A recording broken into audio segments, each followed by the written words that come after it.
Let's play a game. This is a word association game. I want you to tell me what comes into your mind when you hear certain words.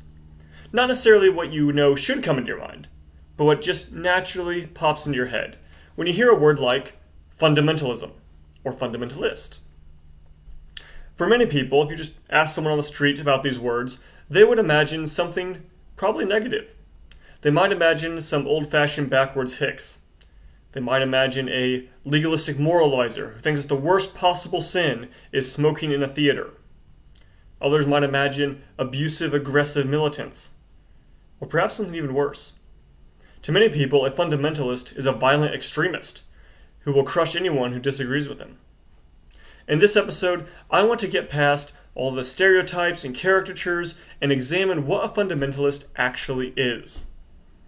What if I told you that you, yes you, are a fundamentalist? First, let's define some terms. What is a fundamental anyway? As an adjective, it means forming a necessary base or core of central importance. As a noun, it means a central or primary rule or principle on which something is based. A fundamentalist, therefore, is simply someone who has a necessary base or core of central importance and believes in a central or primary rule or principle on which something is based. As I see it, a fundamentalist does three things with the fundamentals. A fundamentalist believes in the fundamentals, he bonds over the fundamentals, and he battles for the fundamentals. Let's start with belief. A fundamentalist believes that a certain proposition is true, good, and beautiful, and he will then build his life upon that foundation. If you, for example, believe in the fundamentals of Islam, you're a Muslim fundamentalist. If you believe in the fundamentals of Mormonism, you're a Mormon fundamentalist. If you believe in the fundamentals of atheism, you're an atheist fundamentalist. And if you believe in the fundamentals of Christianity, you are, you guessed it, a Christian fundamentalist. Now, depending on what your fundamentals are, the foundation may be rock or it may be sand. We can't really talk about whether fundamentalism is good or bad. We must talk about whether the fundamentals are good or bad. So fundamentalists believe in the fundamentals. They also bond over the fundamentals. People who have the same core values will tend to bond better with people who share those core values. Now, this can be cliquish and snobbish and exclusive, but it doesn't have to be. All right, you can have lots of friends who disagree with you on many important issues. But when it comes to building an authentic community and trying to impact the society, you will, almost of necessity, have to find people who share certain core values with you. So fundamentalists bond over the fundamentals. They also battle. Now, this sounds bad, but it's a necessary outflowing of the other two. If you really believe something, you will fight for it. In fact, that's almost the test of what you really believe. So if you want to know what your fundamentals are, ask yourself, what am I willing to actually fight for? Now, the way in which you battle for the fundamentals will depend on the fundamentals themselves. If your fundamentals are external, you may be tempted to fight for your beliefs through coercion, perhaps even violence. But if your fundamentals are matters of the heart and soul, then coercion and violence are of no use to you. You must fight for your beliefs through persuasion and compassion and love. Fundamentalists battle for the fundamentals. My contention is that everyone does this.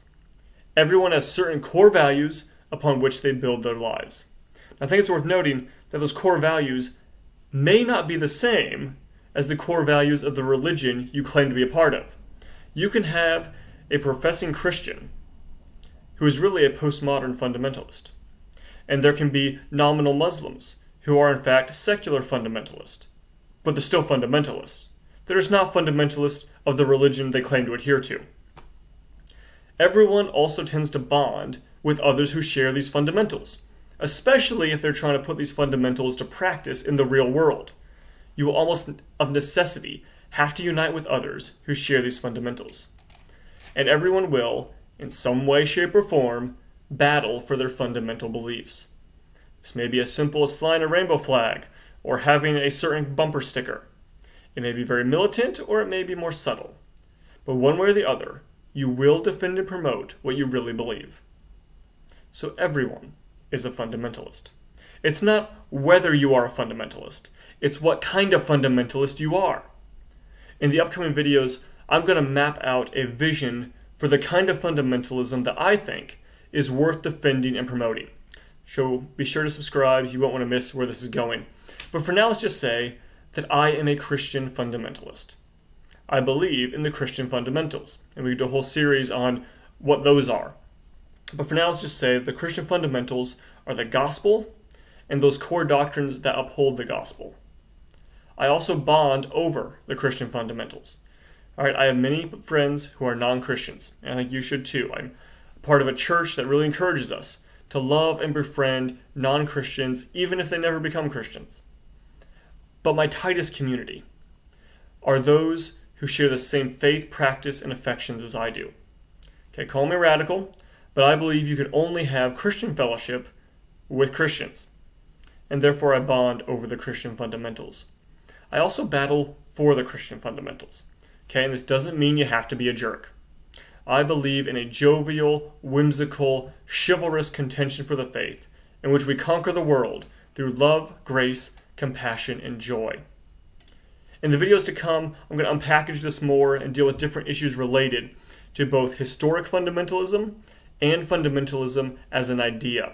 So you're going to want to stay tuned and subscribe and see where this is going. But in the meantime, I would encourage you to comment below.